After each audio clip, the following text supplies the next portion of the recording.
What is going on, ladies and gentlemen? AJ Good here at the House of Masks, where we unbox and review cool stuff almost every single day. Come here. Say hi to the camera. Say hi, everybody. My name's Falcor, and AJ is babysitting me. Alright, we'll see you.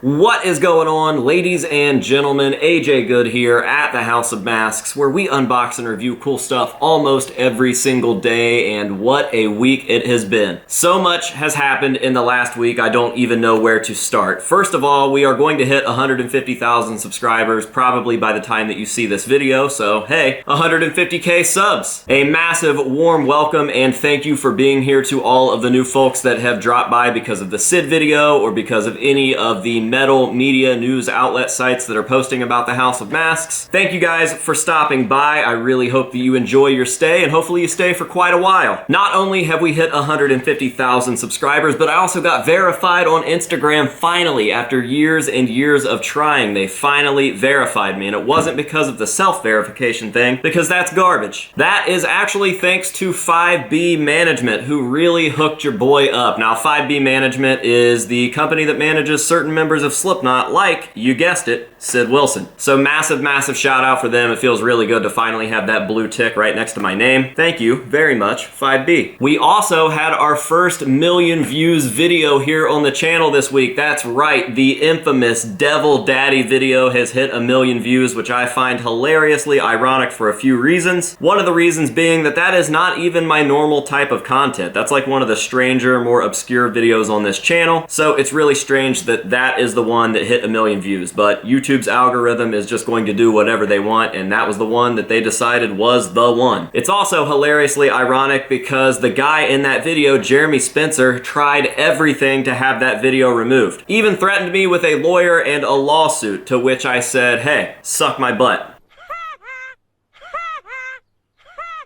I really did bully that guy into leaving me alone because wow, what a fucking idiot. You guys should see the DMs. And last but definitely not least, one more thing that I can think of that is exciting that happened this week is that I relaunched the store with all new merch. I got rid of all the old designs that cluttered up my merch store, and I replaced them with nice, new, clean designs that I think you guys are really going to dig. This is the happiest that I've ever been with my merch, and I think that you guys should go check it out, especially with Christmas coming up. Make sure to go over to the store and get your orders in as soon as possible to make sure that you are guaranteed to have them before the holidays. Now, speaking of clothing, onto the video at hand. And what could this possibly be? Obviously, the title says that we're unboxing another real Slipknot item, but it's not a mask. So what on earth could this piece possibly be? Well, let me tell you that this is a very unique item in my collection, and I'm super stoked to have it. Now, I wasn't lying in the title. This is a real Slipknot item. This was owned and worn by a real Slipknot member. However, the catch is that I don't know exactly which member this belonged to. I have narrowed it down to 2 members, and I am 98.9% sure that I know exactly which member wore this, but for the sake of being incorrect by chance, I'm gonna go ahead and just throw it out there that I don't have 100% proof that it was one or the other, but it was most certainly one of the two. Alright, so now that you've got a little bit of context, I can go ahead and grab the piece, show it off, and talk a little bit more about it. I will not be unboxing this piece. It is actually loose, and that is because I got this at the Thanksgiving weekend show. My buddy Jason really hooked me up. He had a friend that owned this, and he was able to make a deal for me, and now I've got it here. So a massive thank you to Jason. And without further ado, let's go ahead and show this thing off. What we've got here is a real deal, member worn 2002 Disaster Pieces screening windbreaker. And this thing was seen at the Disaster Pieces screening, and that is pretty much it. A few members of Slipknot showed up in these windbreakers, and they went on stage and they talked a little bit about the Disaster Pieces DVD to a live audience right before the screening of Disaster Pieces. So this was an event that took place in New York. It was the Million Maggot March that was immediately followed up by the Disaster Pieces DVD screening, which was the first time that the world would ever see the Disaster Pieces DVD, which is still hands down the all-time greatest live concert DVD ever. And these were the windbreakers windbreakers that Slipknot were wearing. I don't know why they didn't wear them more often or more times than just that show, but we got to see them at that show, and they are incredibly unique compared to a lot of Slipknot's other uniforms, if you will. We've got the Slipknot logo with the pentagram on the front there, and then the ever so infamous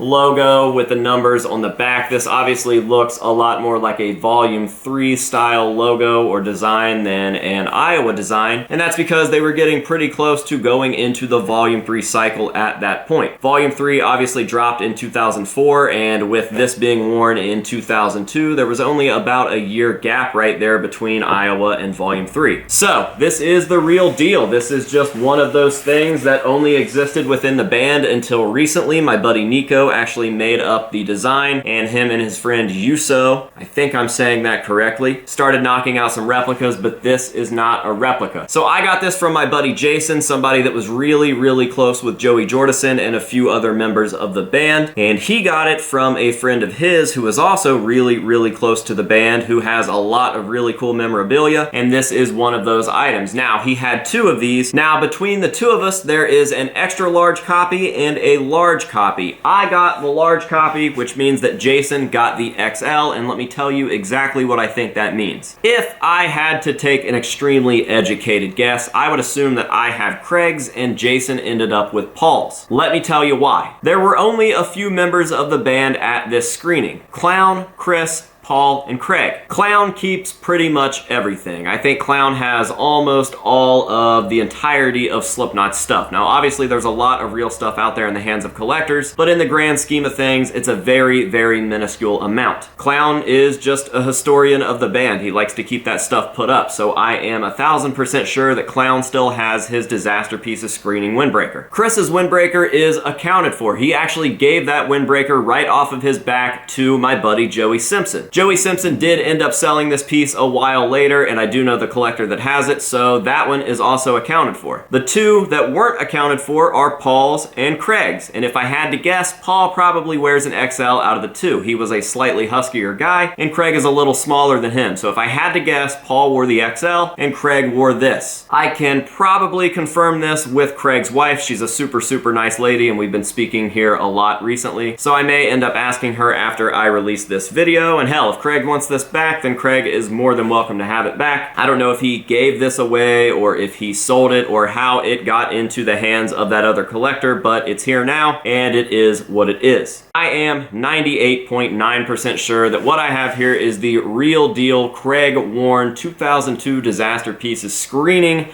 windbreaker. Wow, what a mouthful. That's what she said. There is the possibility that it is Paul's, but I think that Paul probably wore that XL and that Craig probably wore this large. So yeah, the crazy scores just keep coming, and honestly, this was a fun one to cover because it's not a mask, and that sounds kind of weird because I'm the house of masks, but we've been knocking out mask scores like fucking crazy, and believe it or not, I do care about stuff like this as well. It's not all just masks. My love for this type of stuff goes pretty deep. So yeah, I hope that you guys dug this as much as I did. I'm really stoked to have it, and I can't wait to display it here in the mask room. So with all of that being said, there is nothing left to do but to show this thing off in great detail so that you guys can see all of the beautiful 2002 vintage goodness, and that will be that for today's video. So thank you guys very much for watching. I really appreciate it, and I really hope that you have enjoyed this content. We've been absolutely crushing it, and I feel the love now more than I've ever felt it before, so thank you guys from the bottom of my heart on the real. And with all that out of the way, let's go ahead and show this thing off up close and personal. Until next time, this has been AJ Good here at the House of Masks, telling you to say no to drugs and alcohol, and yes to real deal shit. What would? And we will see you guys in the next one.